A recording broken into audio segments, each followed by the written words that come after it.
서울 초겨울 바람이 장례식장 유리문을 흔들었다. 검은 코트를 여미며 문을 열자 사람들의 발자국 소리가 조문객들의 한숨과 섞여 길게 이어졌다. 영정 앞 흰 국화 냄새가 코끝을 찔렀다. 나는 머리를 살짝 숙이고 향을 올렸다. 사진 속 장태식 어른은 여느 때처럼 눈썹을 치켜 세우고 있었다. 살아있을 때 늘 그러했듯이 무언가를 재는 듯한 눈빛이었다. 아가, 왔니? 시어머니, 남경화가 나를 맞았다. 손등에 오래된 흉터가 보였다. 봉제 공장에서 다림판에 대었다는 그 자국은 잊히지 않는 상처처럼 늘 그 자리에 있었다. 어두운 갈색으로 변한 흉터는 세월의 무게를 고스란히 담고 있었다. 나는 그 손을 살짝 감싸 쥐었다. 어머님, 식사는 하셨어요? 아직. 조문객이 끊이질 않네. 그래도 다 지나가. 시어머니는 말끝을 길게 끌지 않았다. 늘 그랬다. 군더더기를 싫어했다. 장례식장은 북적였다. 중소 제조업을 하던 시아버지의 거래처. 사람들이 줄지어 들어왔다. 회장님이 안 계시면 무가 팔로를 잡나. 큰 기둥이 부러진 격이야 같은 말이 여기저기에서 흘렀다. 검은 양복들 사이로 담배 냄새와 향수 냄새가 뒤섞여 흘렀다. 나는 한쪽에서 상주석을 지키는 남편 박도윤과 시누이 박다혜를 흘낏 봤다. 도윤은 고개를 숙였지만 그 표정 속엔 슬픔과 함께 어딘가 계산하는 그림자가 어른거렸다. 혹시 상속은 어떻게 될까? 회사 지분은 누가 물려받을까? 하는 생각들이 그의 이마 주름 사이로 스며들어 보였다. 다혜는 눈가를 훔치다가도 핸드백 속 휴대폰을 자꾸 확인했다. 무엇이 그렇게 급한지 장례식장에서도 연신 메시지를 주고받고 있었다. 오후가 깊어가자 문이 열리며 낯선 여자가 들어왔다. 검은 코트깃을 세우고 옆에는 10살 남짓의 남자아이가 서 있었다. 아이의 얼굴에는 긴장한 기색이 역력했다. 여자는 곧장 영정 앞으로 걸어가 정중히 절을 올리고 나서 상주석을 바라보았다. 그녀의 움직임은 결연했지만 조심스러웠다. 처음 뵙겠습니다. 저는 윤다정입니다.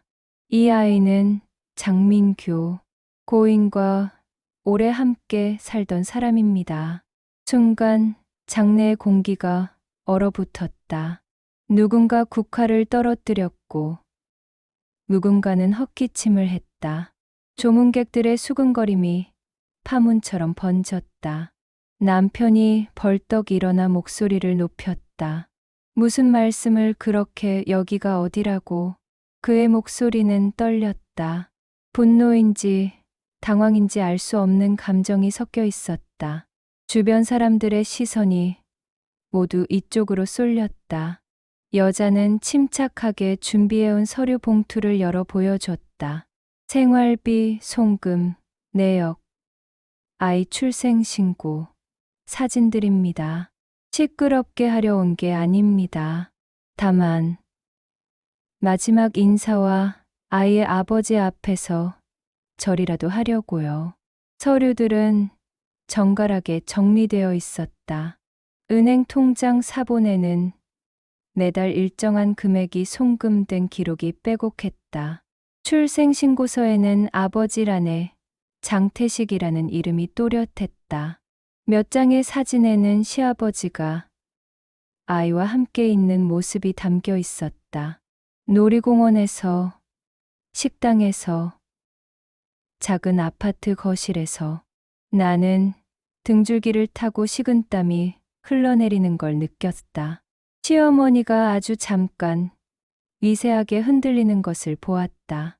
그녀의 입술이 하얗게 질렸다. 하지만 곧 자세를 곧게 세우고 입술을 꾹 다물었다. 50년 넘게 살림을 꾸려온 여자의 담력이었다. 그녀가 짧게 끊어 말했다.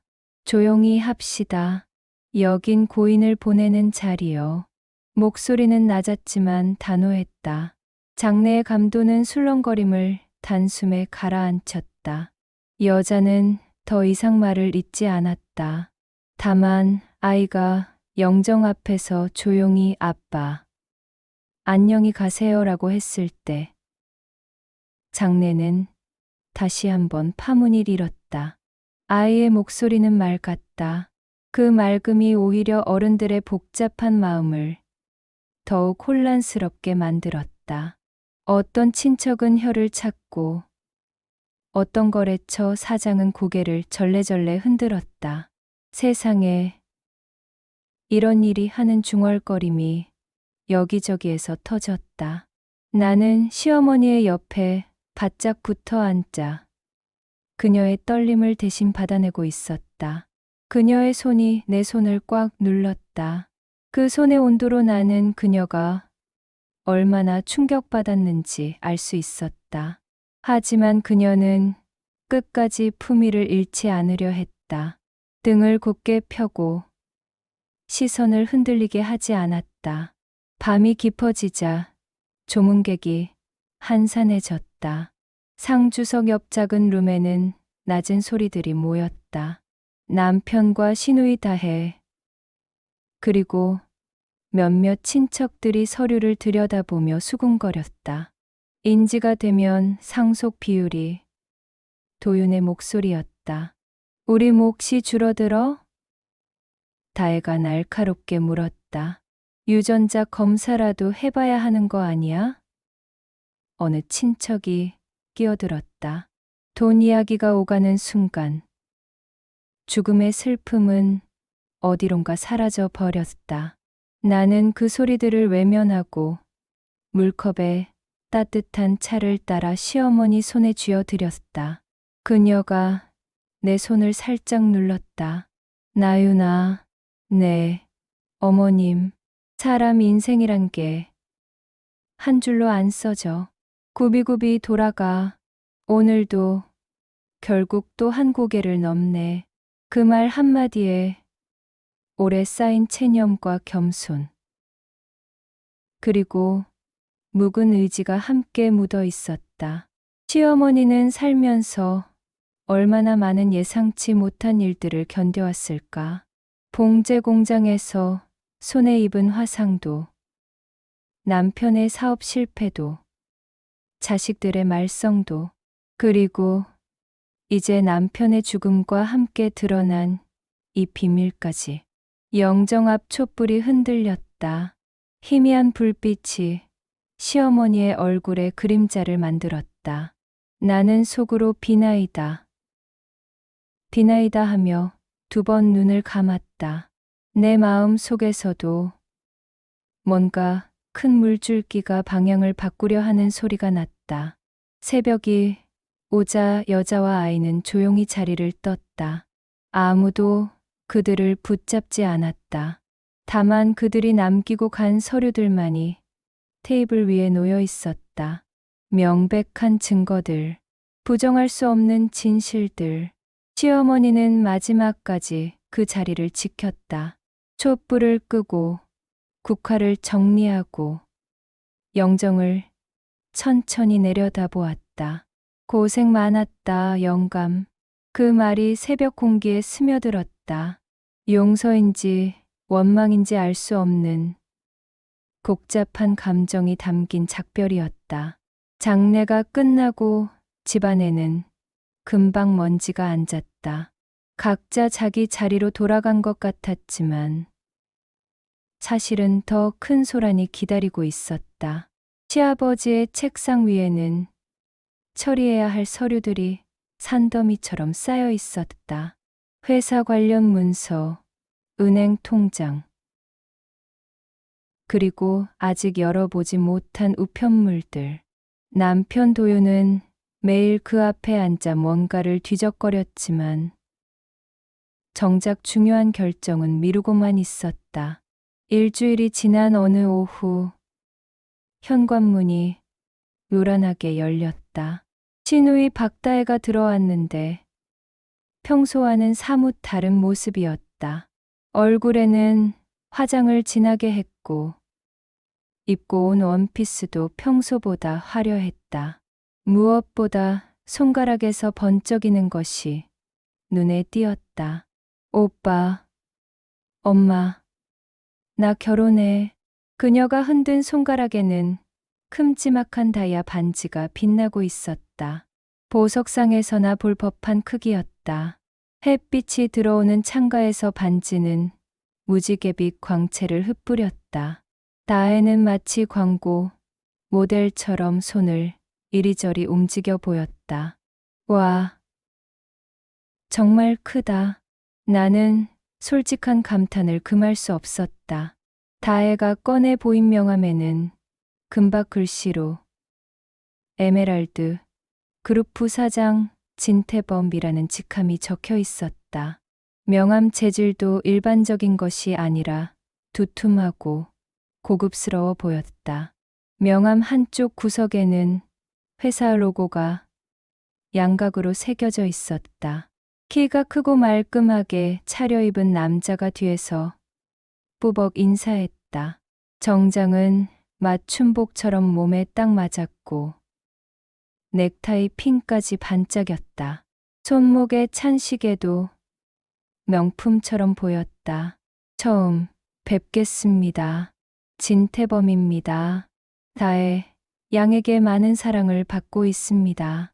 목소리는 부드러웠고 말투도 정중했다. 하지만 뭔가 연습된 듯한 느낌이 들었다. 마치 많은 사람들 앞에서 인사하는데 익숙한 사람 같았다. 시어머니는 고개를 살짝 갸웃했다. 언제 만났니? 한 달 전에요, 엄마. 다혜가 신이 나서 대답했다. 제가 학원에서 하는 작은 공연에 오셨다가 알게 됐어요. 태범 씨가 첫눈에 반하셨대요. 그래서 매일 꽃을 보내주시고 고급 레스토랑도 데려가 주시고 다혜는 마치 동화책의 주인공이 된 것처럼 들떠 있었다. 눈빛이 반짝였고 말할 때마다 손짓이 커졌다. 저 벌써 예식장도 알아봤어요. 강남에 있는 정말 예쁜 곳이에요. 웨딩드레스도 이미 맞춤으로 주문했고요. 나는 낯선 불안이 배꼽 아래서 눈을 두드리는 것을 느꼈다. 한 달, 너무 빨랐다. 아무리 좋아한다 해도 한 달 만에 결혼을 결정한다는 것은 상식적으로 이해하기 어려웠다. 특히 시아버지 장례를 치른 지 일주일밖에 안 된 상황에서 남편은 겉으로는 축하한다며 각수를 쳤지만 눈빛이 예리했다. 그는 진태범을 한번 훑어보고 사위처럼 어깨를 툭 건드렸다. 부사장님이시라니 바쁘시겠습니다. 에메랄드 그룹이면 어떤 사업을 하시는 곳인가요? 여러 분야에 걸쳐 있습니다. 유통, 부동산, 프랜차이즈, 다양한 사업을 하고 있죠. 진태범의 대답은 구체적이지 않았다. 가족이 더 중요하죠. 다혜 양 같은 분을 만나니까 일보다는 가정에 더 신경을 쓰고 싶어집니다. 그의 미소는 완벽했다. 너무 완벽해서 오히려 어색했다. 마치 거울을 보며 연습한 것 같은 미소였다. 그날 저녁 진태범이 돌아간 후 시어머니가 다혜를 조용히 불렀다. 안방문을 닫고 둘이 앉았다. 나는 부엌에서 설거지를 하며 그들의 대화 소리를 들을 수 있었다. 다혜야, 사람 급한 건 냄새가 나. 너무 서두르지 마라. 최소한 그 집안 어른은 한번 만나봐야지. 엄마, 너무 예민해요. 태범 씨가 얼마나 든든한지 엄마도 제대로 알게 되면 놀랄 거예요. 다혜의 목소리는 흥분되어 있었다. 마치 누군가 자신의 보물을 의심한다고 화를 내는 아이 같았다. 차도 포르쉐고요. 호텔 라운지도 VIP 멤버십이 있어서 언제든 갈 수 있어요. 어제는 백화점에서 명품 가방도 사주셨어요. 이 반지만 봐도 얼마나 진심인지 알 수 있잖아요. 시어머니의 목소리는 여전히 차분했다. 차가 사람을 평생 데려다 주진 않는다. 그리고 비싼 선물이 진심의 증거는 아니야. 오히려 너무 큰 선물일수록 조심해야 한다. 엄마는 왜 그렇게 부정적이세요? 걔가 이제 30인데 언제까지 혼자 살라고 하세요? 좋은 사람 만났다고 축하해주면 되지. 왜 자꾸 의심하려고 해요? 다혜는 부르퉁한 얼굴로 일어섰다. 다 큰 어른한테 왜 그래요? 제가 알아서 할게요. 태범 씨한테 상처 주는 말은 하지 말아 주세요. 문이 쾅 닫히는 소리가 들렸다. 나는 설거지를 멈추고 시어머니 곁으로 갔다. 그녀는 창밖을 바라보며 깊은 한숨을 쉬고 있었다. 어머님, 괜찮으세요? 나윤아, 내가 너무 예민한 걸까? 그런데 어딘가 석연치 않아. 너무 급작스럽고 너무 완벽해. 진짜 완벽한 건 세상에 없는데. 며칠이 지났다. 다혜는 매일 진태범과 만나러 다녔다. 고급 레스토랑에서 찍은 사진들을 SNS에 올렸고 받은 선물들을 자랑했다.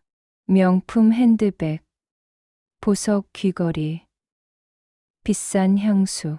선물의 규모는 점점 커져갔다. 그러던 어느 날 오후 일이 터졌다. 현관문을 쾅쾅 두드리는 소리에 달려나가니 검은 양복을 입은 남자 3명이 서 있었다. 말투는 건조했고 눈빛은 차가웠다. 마치 감정이라는 것이 존재하지 않는 사람들 같았다. 진태범 씨, 여기 계십니까? 남편이 문틈으로 얼굴을 내밀었다. 지금 없는데요. 누구시죠? 금융업을 하고 있습니다. 진태범 씨가 빌려간 돈이 있는데 보증인이 이댁 박다혜 씨로 되어 있습니다. 나는 심장이 뚝 떨어지는 소리를 들었다. 금융업, 그들은 사채업자라는 말을 쓰지 않았지만 분위기만으로도 충분히 알 수 있었다. 보증인이라니요? 그런 적 없는데 서류 한번 보시겠습니까? 그들이 내민 서류를 보는 순간 온 집안이 얼어붙었다. 깔끔하게 정리된 문서 위에는 연대보증계약서라는 제목이 또렷했다. 그리고 맨 아래 도장이 찍힌 곳에는 박다혜라는 이름이 선명했다. 이건 뭐예요? 다혜가 부르르 떨며 달려왔다. 연대보증입니다.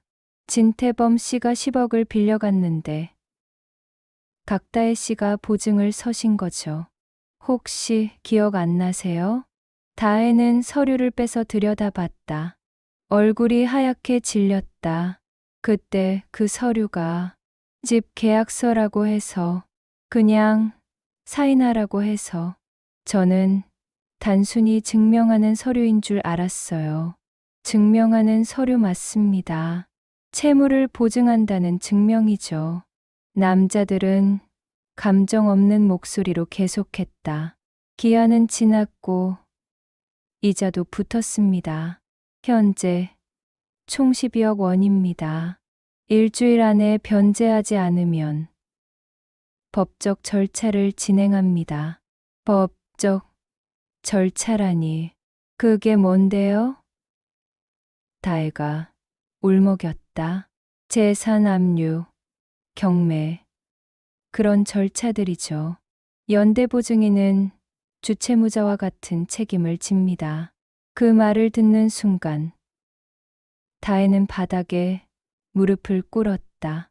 엄마, 나 좀 살려줘. 나는 정말 몰랐어요. 태범 씨가 집 계약할 때 필요한 서류라고 해서. 시어머니는 한참을 아무 말 없이 서 있었다. 얼굴에는 복잡한 감정들이 스쳐갔다. 분노, 실망, 걱정, 그리고 체념. 마침내 그녀는 안방으로 가더니 헌 통장을 꺼내왔다. 노란 통장 표지는 손때로 달아 있었다. 수십 년간 한 푼 두 푼 모은 돈이 그 안에 들어 있었다. 그와 함께 꺼낸 작은 상자 안에는 오래된 금팔찌와 금반지가 있었다. 결혼할 때 받았다던. 그리고 살림하며 조금씩 모아둔 작은 금부치들. 얼마나 됩니까?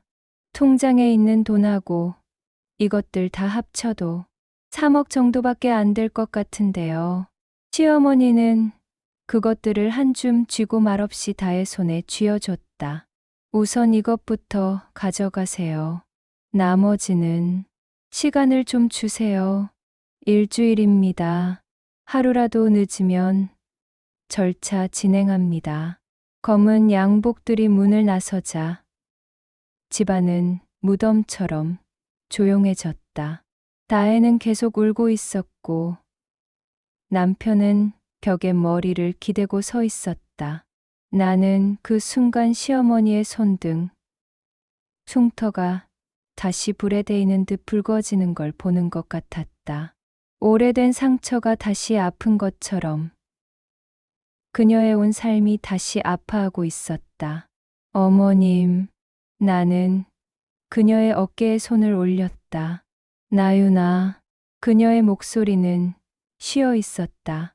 내가 살면서 배운 게 하나 있다면 흰 도장 하나가 사람 인생을 바꿀 수 있다는 거야. 그런데 사람들은 너무 쉽게 도장을 찍어. 마치 연필로 글자 쓰듯이. 그날 밤 나는 잠들지 못했다. 옆방에서는 다혜가 계속 흐느끼는 소리가 들렸고 남편은 전화를 붙들고 이곳저곳 돈을 빌려보려 애쓰고 있었다. 하지만 12억이라는 돈은 우리 같은 평범한 가정에서는 감당할 수 없는 크기였다. 새벽이 되어서야 깨달았다. 이 집의 비극은 호화로운 반지에서 시작된 것이 아니라 흰 도장을 너무 쉽게, 너무 믿고 찍은 마음에서 시작되었다는 것을. 신우의 사체의 일로 집안이 겨우 한숨을 돌리는가 싶었지만 남편 도윤은 이미 다른 계산을 시작했다. 시어머니가 평생 모은 돈으로 당장의 위기는 모면했지만 그것만으로는 근본적인 해결책이 될 수 없었다. 12억 중에서 3억만 갚았을 뿐. 나머지 9억은 여전히 우리 머리 위에 칼처럼 매달려 있었다. 그런데도 남편은 절박함보다는 오히려 묘한 흥분 상태에 있었다. 마치 위기가 새로운 기회라도 되는 것처럼.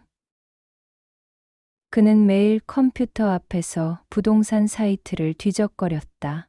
상가 분양, 토지 투자, 건물 매매, 온갖 정보들을 프린트해서 식탁 위에 쌓아놓았다. 어느 날 밤, 그는 식탁 위에 반짝반짝한 전단지를 펼쳤다. 고급 용지에 화려한 컬러로 인쇄된 것이었다. 프리미엄 상가 분양, 월세 수익 보장, 권리금 프리미엄 같은 문구들이 금박처럼 번쩍였다. 전단지에는 깔끔한 상가, 건물 조감도와 함께 수익률 그래프까지 그려져 있었다. 여보, 이거 봐. 정말 좋은 기회야. 도윤의 목소리는 들떠 있었다. 여기 상가에 들어가자마자 월세가 나온대. 보장한다고 써 있어. 손해 볼 일이 절대 없어. 나는 전단지를 자세히 들여다봤다. 화려한 문구들, 사이사이에 작은 글씨로 된 조건들이 빼곡히 적혀 있었다. 단, 상황에 따라 변동될 수 있음. 임대 보장은 특정 조건 충족 시에 하남 같은 단서들이 눈에 띄었다. 시행사도 믿을 만한 곳이고 사장님이랑 아는 사이라서 지금 계약금만 넣으면 우리 몫을 확실히 잡아준대. 다른 사람들은 훨씬 비싸게 사야 해. 그런 말로 집안 거덜난 사람. 걔가 세무일 하면서 수도 없이 봤어요. 나는 단호하게 말했다. 장사 안 되는 상가는 아무리 새 건물이어도 벽지가 새 것일 뿐이에요. 제발 하지 마세요. 지금 우리 상황이 어떤지 아시잖아요. 남편은 얼굴을 찌푸렸다. 너는 왜 맨날 부정적이야? 사람은 기회를 잡아야 살아남는다고. 아버지도 그렇게 사업을 키우셨잖아. 아버님이 사업을 일군 건 뒷주로 남의 눈먼 돈 끌어다 쓴 게 아니라 새벽부터 밤까지 발로 뛰며 신용을 쌓았기 때문이에요. 지금 이 보장이라는 단어. 대체 누가 보장해요? 그 사장님. 계약서 한 장이요? 하지만 남편은 내 말을 듣지 않았다. 그는 이미 마음속으로 결정을 내린 듯 했다. 다음 날부터 그는 매일 그 사장과 통화를 했다. 전화 너머로 들리는 상대방 목소리는 듣기 좋은 말들로 가득했다.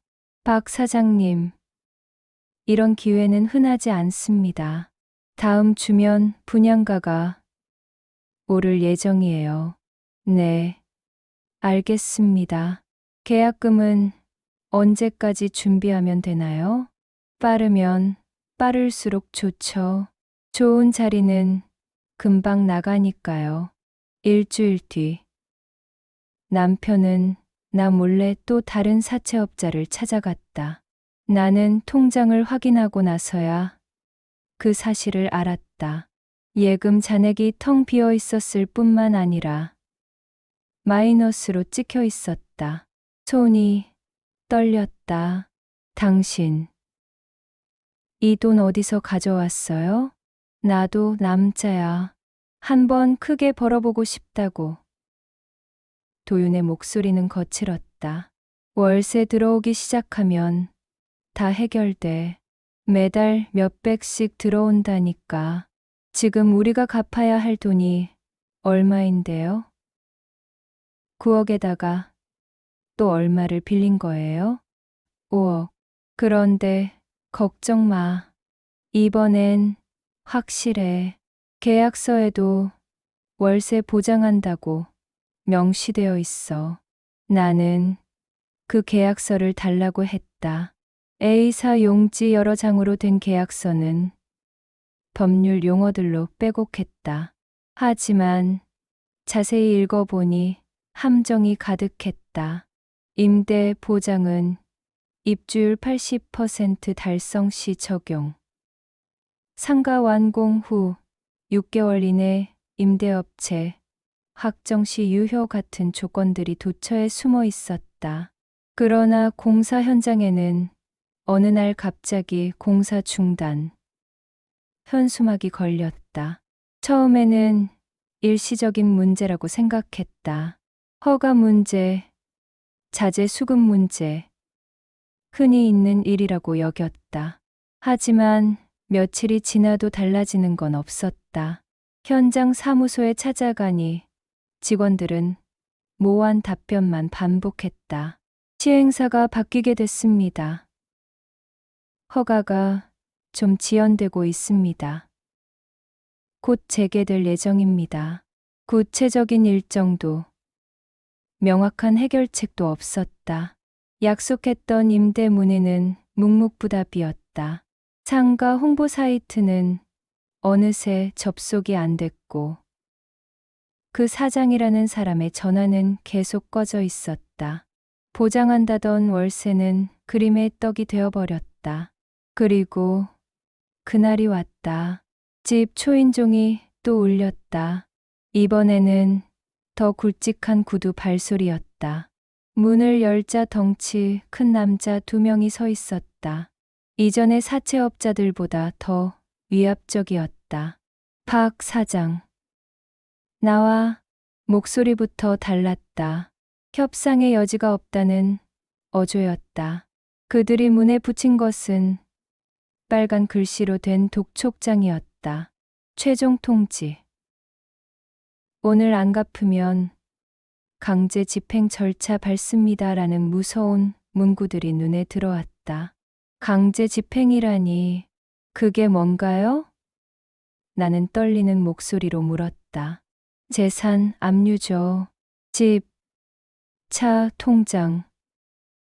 뭐든 돈이 될 만한 건 다 가져갑니다. 법원 명령으로요. 그 말을 듣는 순간 온몸에 소름이 돋았다.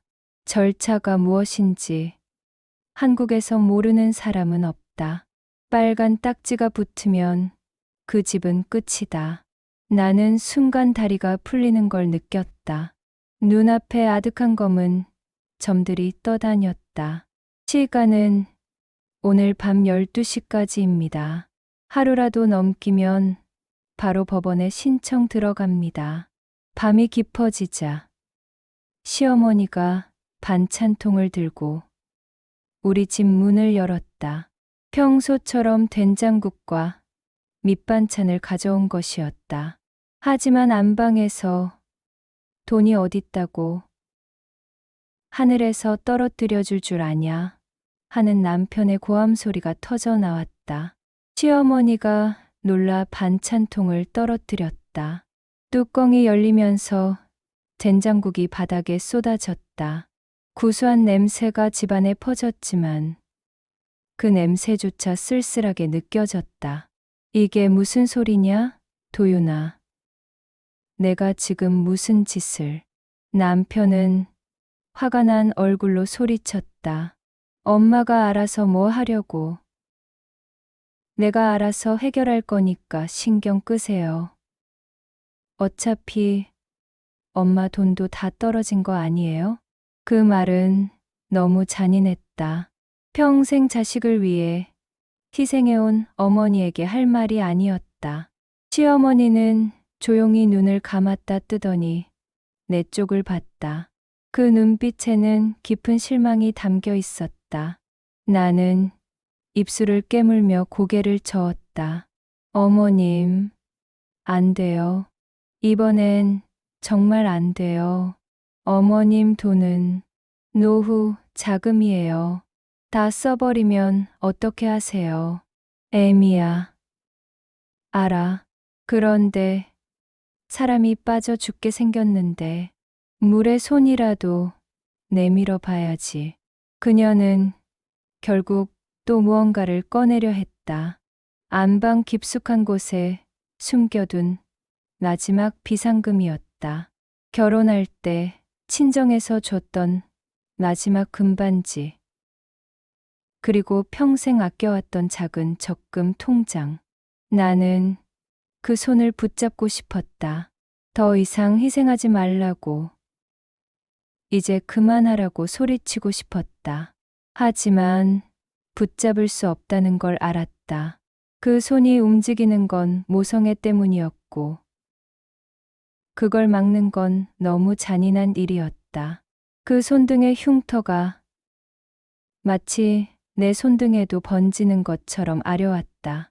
시어머니의 아픔이 내게도 전염되는 기분이었다. 며칠 뒤 더 큰 일이 터졌다. 새벽에 구급차 사이렌 소리가 들렸다. 시어머니가 갑자기 쓰러진 것이었다. 화장실에서 나오다가 갑자기 숨이 가쁘다며 가슴을 움켜쥐었다고 했다. 병원, 응급실로 달려갔다. 의사가 검사 결과를 빠르게 설명했다. 만성 콩팥병이 급격히 악화됐습니다. 스트레스가 주된 원인으로 보입니다.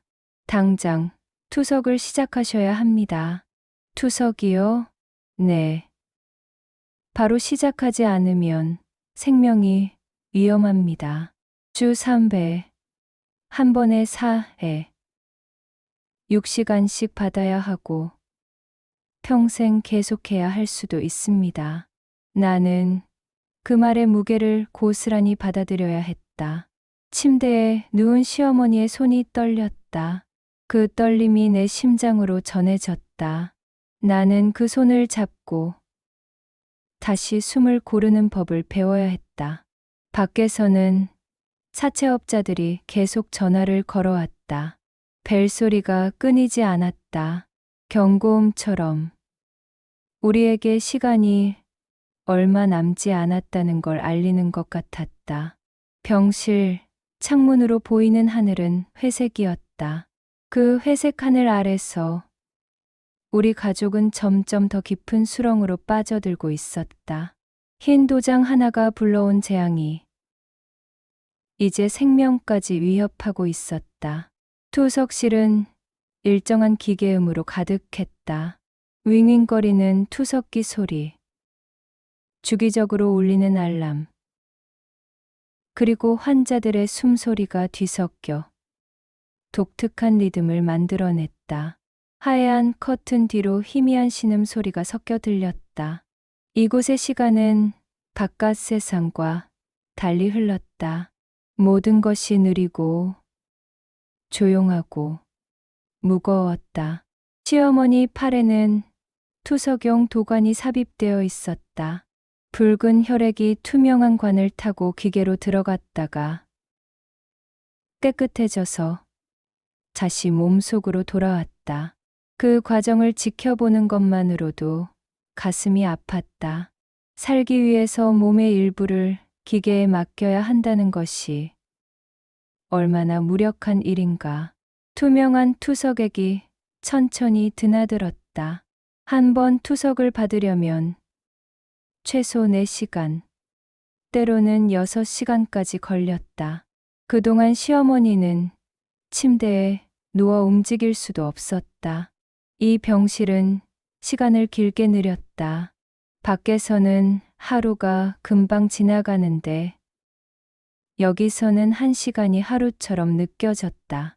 나는 시어머니 곁을 지키며 라디오처럼 조용히 말을 걸었다. 침묵이 길어지면 그녀가 외로울 것 같았다. 어머님, 오늘 아침에 김치가 좀 더 익었네요. 조금만 드실래요? 됐다. 냄새로도 배가 부르다. 시어머니의 목소리는 약했다. 투석을 받으면 몸에서 물이 빠져나가면서 입맛도 함께 떨어진다고 했다. 의사가 와서 상태를 확인하고 설명했다. 혈압은 안정적입니다. 다만 앞으로도 계속 주 3회 투석을 받으셔야 하고 감염에 특히 조심하셔야 합니다. 투석 도관 부위는 항상 청결하게 유지하시고 비용은 얼마나 들까요? 나는 조심스럽게 물었다. 투석비는 건강보험이 적용되지만 그래도 월 200에 300만 원 정도는 각오하셔야 합니다. 거기에 약값, 검사비 등을 포함하면 더 늘어날 수 있습니다. 옆에서 남편이 눈살을 찌푸렸다. 그렇게까지 해야 하나요? 좀 덜 드는 방법은 없어요? 다른 치료법이라든지. 나는 남편을 노려봤다. 지금 무슨 말하는 거예요? 말하는 것 좀 조심해요. 현실을 봐야지. 돈이 하늘에서 떨어져. 우리도 살궁리를 해야 한다고. 그의 말은 얼음처럼 차가웠다. 엄마도 이해하실 거야. 우리 형편이 어떤지 그 얼음 같은 말이 바로 내 심장에 박히는 것 같았다. 시어머니는 그 대화를 아무 말 없이 듣고만 있었다. 눈동자를 감았다 떴다. 그뿐이었다. 하지만 그 침묵 속에는 말할 수 없는 서러움이 담겨 있었다. 며칠이 지나도 남편의 태도는 달라지지 않았다. 병원비 이야기가 나올 때마다 그는 짜증을 냈다. 시누이 다해 역시 마찬가지였다. 통화로 짧게 말을 던지고는 금세 끊어버렸다. 언니, 나도 지금 빚 정리하느라 죽을 맛이에요. 그 사기꾼한테 당한 거 처리하는 것만 해도 정신없어요. 병원비는 오빠가 알아서 해야지. 아들이잖아요. 다 해야. 그래도 어머니가, 언니가 효부인 건 알겠는데 저도 제 살기가 바빠요. 미안해요. 또 하는 소리와 함께 전화가 끊겼다. 나는 공중전화함 속에서 동전을 모두 넣고도 연결이 닿지 않는 기분이 들었다. 혈육이라는 것이 때로는 이렇게 차갑다는 걸 이제야 제대로 알았다. 나는 사무실 일도 줄이고 매일 병원을 찾았다. 세무사 사무소 사장에게는 가족 사정을 간단히 설명하고 시간을 조정해달라고 부탁했다. 다행히 이해해 주었다. 투석하는 날이면 아침 일찍 병원에 가서 저녁까지 시어머니 곁을 지켰다. 투석액을 갈아주고 혈압을 체크하고 체온을 재고 때로는 시골 얘기를 빼곡히 받아 적듯 시어머니의 이야기를 들었다. 긴 시간 동안 할 일이 없으니 자연스럽게 대화가 많아졌다. 내가 20살 때 부산에서 서울 올라왔지.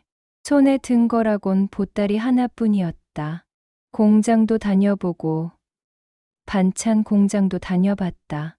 밤늦게까지 일하고 새벽 일찍 일어나서 또 일했다. 시어머니의 목소리는 차분했다. 투석을 받으면서도 옛날 이야기를 또렷하게 기억했다. 살림은 해도 사람들 사이에서 사람 소리는 못 들었지.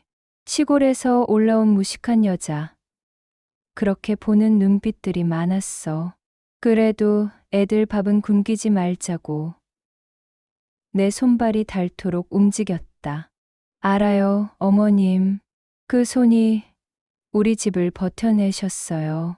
나는 그녀의 손을 바라봤다. 투석관이 연결된 그 손에는 여전히 오래된 흉터가 남아 있었다. 도윤이가 태어났을 때는 정말 기뻤다. 아들이라서가 아니라 건강하게 태어나서. 다혜가 태어났을 때도 마찬가지고. 그때는 이 아이들이 커서 효자, 효녀가 될 줄 알았지. 그 말에는 깊은 실망이 묻어 있었다. 하지만 원망의 색깔은 아니었다. 그저 인생이 뜻대로 안 된다는 체념 같은 것이었다. 어느 날 담당 의사가 조심스럽게 다른 치료법을 제안했다. 가장 근본적인 치료는 신장이식입니다. 하지만 대기 기간이 길 수 있고 적합한 기증자를 찾기가 쉽지 않습니다. 특히 연세를 생각하면. 나는 바로 물었다. 제 신장을 검사해 주세요. 가능하면 드릴게요. 의사는 놀란 표정을 지었다. 며느님이요? 직계 혈족이 아니신데. 그리고 이식은 간단한 수술이 아닙니다. 공여자에게도 위험이 있어요. 혈연만이 가족이 아니에요. 검사부터 해보세요. 시어머니는 그 말을 듣자마자 완강히 고개를 저었다. 안 된다.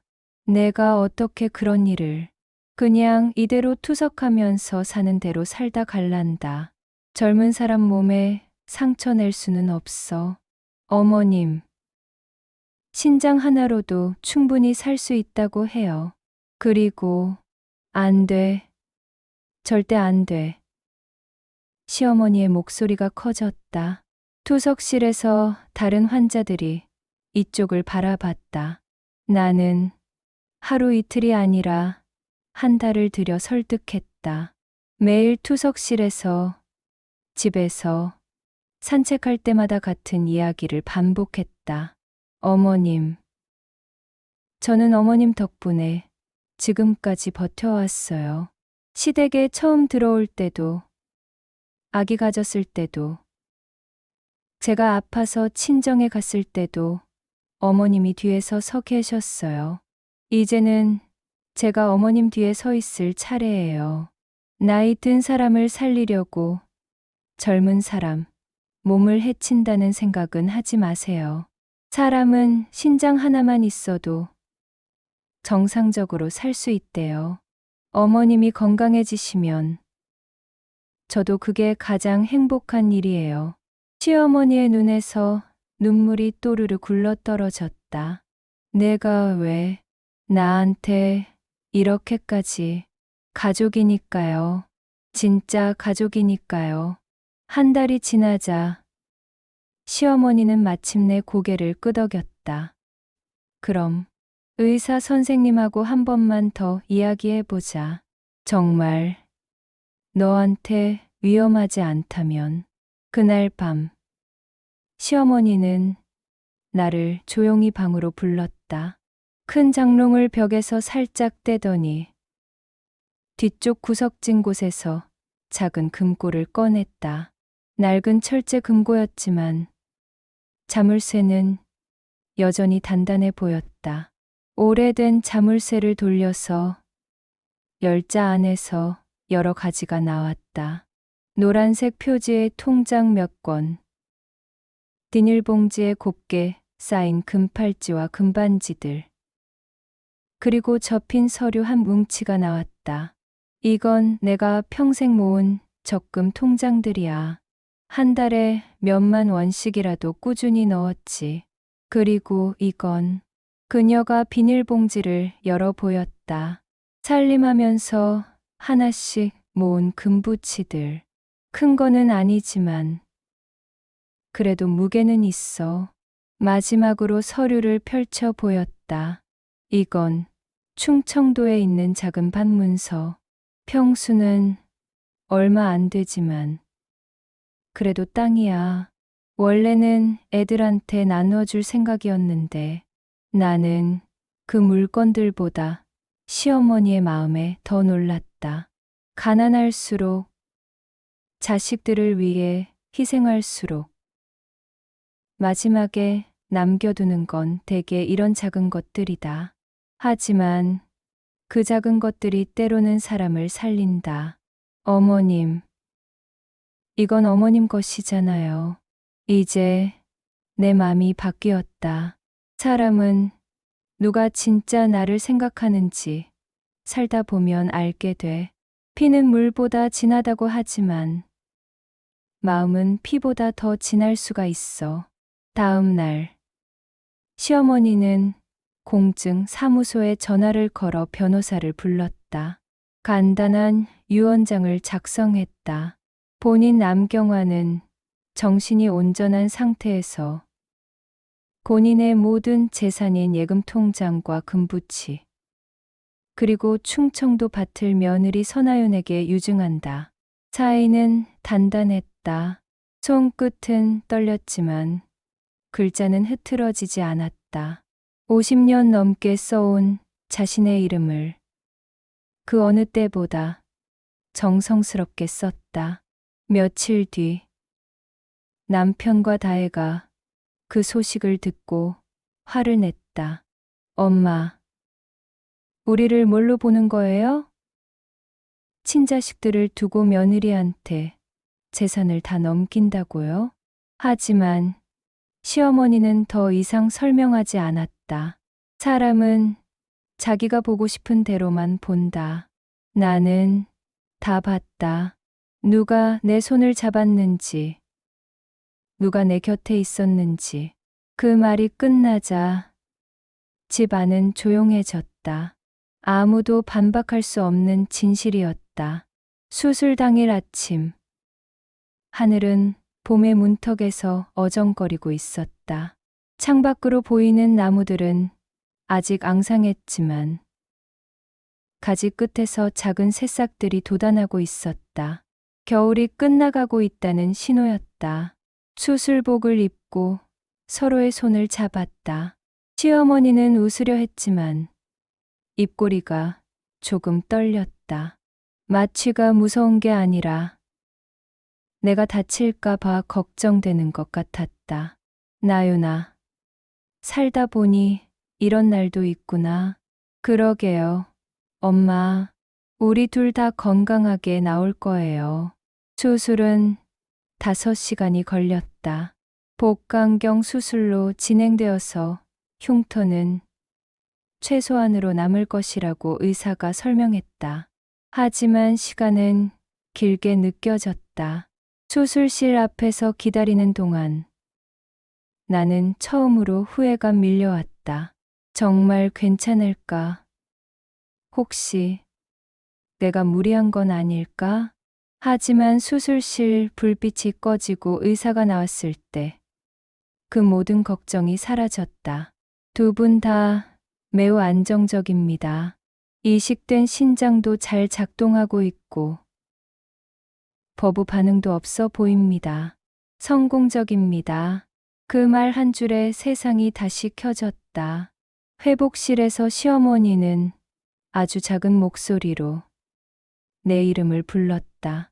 나윤아, 네, 엄마, 고맙다. 목소리는 여전히 약했지만 얼굴에 혈색이 돌기 시작했다. 그날 밤, 우리는 나란히 회복실 침대에 누워 같은 천장을 바라봤다. 천장에 매달린 작은 LED 불빛이 봄별처럼 깜빡였다. 회복 기간 동안 시어머니는 놀라운 변화를 보였다. 투석을 받을 때의 그 지친 모습은 사라지고 점점 생기가 돌아왔다. 걸음걸이도 빨라졌고 목소리도 또렷해졌다. 가장 놀라운 건 식욕이 돌아온 것이었다. 나윤아, 오늘은 미역국이 먹고 싶다. 엄마, 정말요? 그럼 제가 끓여드릴게요. 법정 일도 동시에 진행되었다. 남편은 끝까지 상속 분할과 재산 권리를 주장했다. 변호사를 고용해서 시어머니의 유언장이 무효라고 주장했다. 정신적 스트레스 상황에서 작성된 것이라는 이유였다. 하지만 법정은 달랐다.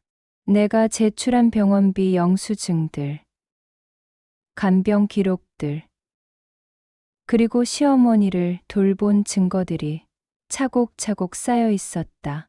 반면 남편과 시누이는 제출할 게 별로 없었다. 방문 기록도, 병원비 지불 내역도, 돌봄의 흔적도 거의 없었다. 판사는 차분한 목소리로 판결을 내렸다. 피고남 편의 사채와 투기적 투자로 인한 가정 파탄, 그리고 가족 부양 책임 방기를 고려할 때 원고가 실질적인 부양 의무를 다했음을 인정합니다. 유언장은 유효하며 원고 승. 그 한마디가 내 어깨에 올려져 있던 돌덩이를 내려놓게 했다. 법정을 나오면서 나는 처음으로 홀가분한 기분을 느꼈다. 집으로 돌아오는 길에 나는 부동산 중개소에 들러 작은 전셋집을 알아봤다. 아이 학교에서 가깝고 해가 잘 드는 남형 아파트였다. 오래된 나무 바닥이 삐걱거렸지만 정겨웠다. 엘리베이터는 없었지만 3층이라 그리 높지도 않았다. 아이가 빈 방을 이리저리 뛰어다니며 말했다. 엄마, 여기서 살자. 햇살이 정말 많이 들어와. 할머니도 좋아하실 것 같아. 나는 고개를 끄덕였다. 웃었다. 그래. 여기서 새로 시작하자. 계약을 마치고 나서 시어머니에게 이사 이야기를 꺼냈다. 그녀는 잠깐 멈칫했다. 나도 함께 가도 되나? 당연하죠, 엄마. 우리가 가족이잖아요. 시어머니는 재활을 열심히 했다. 처음에는 병원 복도에서 3걸음, 다음에는 10걸음. 물리치료사의 도움을 받아가며 조금씩 체력을 회복했다. 병원 복도 끝 창가에 서서 바깥의 나무들을 오래 보는 것이 그녀의 새로운 일과가 되었다. 저 나무들도 겨울을 이겨냈네. 그녀가 중얼거렸다. 우리도 그랬네요, 엄마. 언젠가부터 시어머니의 눈빛에 작은 물결이 일기 시작했다. 웃음도 늘었다. 간병실에서도 다른 환자들과 농담을 주고받았다. 간호사 양반, 오늘 주사 바늘은 유순한 걸로 해주구려. 간호사가 웃으며 대답했다. 어머님, 유순한 바늘은 없어요. 대신 제 손이 유순하답니다. 그럼 됐어. 손이 중요하지. 바늘이 중요한가. 이사하는 날 남편이 마지막으로 짐을 가지러 왔다. 우리는 현관에서 마지막 대화를 나눴다. 정말 이렇게 끝내는 거야? 이미 끝났어요. 법정에서 내가 이길 줄은 몰랐어. 나는 대답하지 않았다. 승패의 문제가 아니었다. 사람으로서 어떻게 사느냐의 문제였다. 문이 닫히고 나서 집은 조용해졌다. 나는 그 조용함이 좋았다. 오래간만에 평화로운 침묵이었다. 새 집에서의 첫날 밤. 시어머니가 말했다. 나윤아, 바다가 보고 싶다. 나는 다음 날 바로 기차표를 알아봤다. 멀리 갈 필요는 없었다. 강릉까지 가는 KTX표를 예매했다. 시어머니의 컨디션을 고려해서 왕복 1박 2일로 계획했다. 기차 안에서 시어머니는 창밖을 오래 바라보았다. 논바닥에 물이 고이기 시작했고 고리밭이 파란 물결처럼 흔들렸다. 봄이 본격적으로 시작되고 있었다. 오래간만에 나오니까 좋네. 몸은 괜찮으세요? 이상하게 몸이 가벼워. 마치 새 몸을 얻은 것 같아. 바닷가에 도착하자 파도 소리가 우리를 맞았다. 소금 냄새가 코끝에 스며들었다.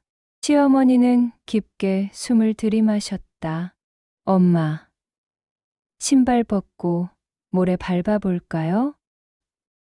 그래, 물이 아직 차갑겠지만 우리는 바닷물에 발끝만 담갔다 뺐다. 차가운 물이 발가락 사이로 스며들었다. 발끝이 시렸지만 기분은 상쾌했다. 시어머니가 중얼거렸다. 살았구나. 네, 내가 살았다는 게 이렇게 바다를 보고 차가운 물을 느끼고 살아있다는 게 이런 거구나. 그날 밤 펜션 창문을 열어두고 파도 소리를 들었다. 아이가 먼저 잠들고 시어머니와 나는 오래 이야기했다. 봉제 공장 얘기, 반찬 공장 얘기, 남편에게 받은 상처들, 그리고 그보다 더 큰 치유들. 나는 입술을 깨물다 말고 조용히 말했다. 엄마, 가족은 꼭 피로만 연결되는 게 아니에요. 서로의 마음으로, 서로를 돌보는 손길로 연결되는 거죠. 시어머니가 고개를 끄덕였다. 맞다. 피는 흘러나갈 때가 있지만 마음은 흘러들어올 때가 있어. 내가 내게 그런 마음을 흘려보내줬구나. 그 말이 파도에 실려 밤속으로 사라졌다. 있었다. 다음 날 아침, 해가 떠오르는 모래사장에서 우리는 작은 사진을 찍었다. 바람이 적당했고 햇빛이 부드러웠다. 사진 속에서 시어머니의 손등, 흉터가 희미하게 보였다. 오래된 상처도 햇빛을 받으면 색이 옅어진다는 걸 그때 알았다. 나는 그 사진을 휴대폰 배경화면으로 바꾸었다. 집으로 돌아와서 우편함을 확인하니 법원에서 온 최종 서류가 꽂혀 있었다. 이혼 판결문, 그리고 제3분할에 관한 확정 고지서였다. 딱딱한 법률 용어들로 가득했지만 읽고 나니 마음이 후련해졌다. 나는 서랍에서 시어머니의 유언장 사본을 꺼내 다시 한번 읽어봤다. 그 위에 적힌 시어머니의 이름, 남경화를 손가락으로 한번 쓸어내렸다. 이제 우리 가족의 이름은 피로만 이어지지 않았다. 흉터와 바느질, 된장국과 국수, 금부치와 적금 통장, 시골밭과 새 전셋집, 병원의 투석기 소리와 바닷소리, 그 모든 것으로 이어져 있었다. 주말이면 우리는 인근 전통시장에 나가 국수 한 그릇씩 먹었다. 면을 후루룩 넘기며 시어머니가 말했다. 물가가 참 올랐다. 나는 웃었다. 그래도 이 집은 육수 맛이 변함없네요. 할머니가 끓이신 것처럼 구수해요. 시어머니도 웃었다. 할머니라, 이제 정말 할머니가 됐구나. 봄이 깊어갈수록 집안 공기에도 새 기운이 돌았다. 나는 시어머니가 남긴 금부치 중 작은 반지 하나를 목걸이로 바꾸어 목에 걸었다. 무거운 보석이 아니라 가벼운 마음을 걸고 다니는 기분이었다. 어느 날 시어머니가 장롱 구석에서 오래된 바느질 상자를 꺼냈다. 녹슨 가위, 낡은 차, 그리고 여전히 반짝이는 바늘들이 들어 있었다. 새 집에서는 커튼부터 내 손으로 만들고 싶어. 나는 동대문 시장에서 연한 꽃무늬 천을 사왔다. 저녁이면 우리는 식탁 위에 천을 펼치고 바늘을 움직였다. 시어머니의 손길은 여전히 정확했다. 천 위를 지나가는 바늘처럼 우리도 천천히 하지만 확실하게 앞으로 나아갔다. 봄바람이 창문을 두드렸다. 나는 창문을 활짝 열었다. 새로운 공기가 집 안으로 들어오는 소리가 들렸다. 시어머니가 부엌에서 가스레인지에 불을 켜고 말했다. 오늘은 미역국 해 먹자. 간은 내가 맞춰봐라. 나는 국자를 들고 끓고 있는 국을 한번 저어봤다. 맛을 보니 간이 딱 맞았다. 우리는 서로를 바라보고 소리내어 웃었다. 긴 겨울이 끝났다는 걸 그 웃음으로 알 수 있었다. 그리고 진짜 봄이 시작되었다는 것도. 창밖에서는 벚꽃이 피기 시작했다. 하얀 꽃잎들이 바람에 날려 우리 창가를 스쳐 지나갔다. 마치 축복처럼.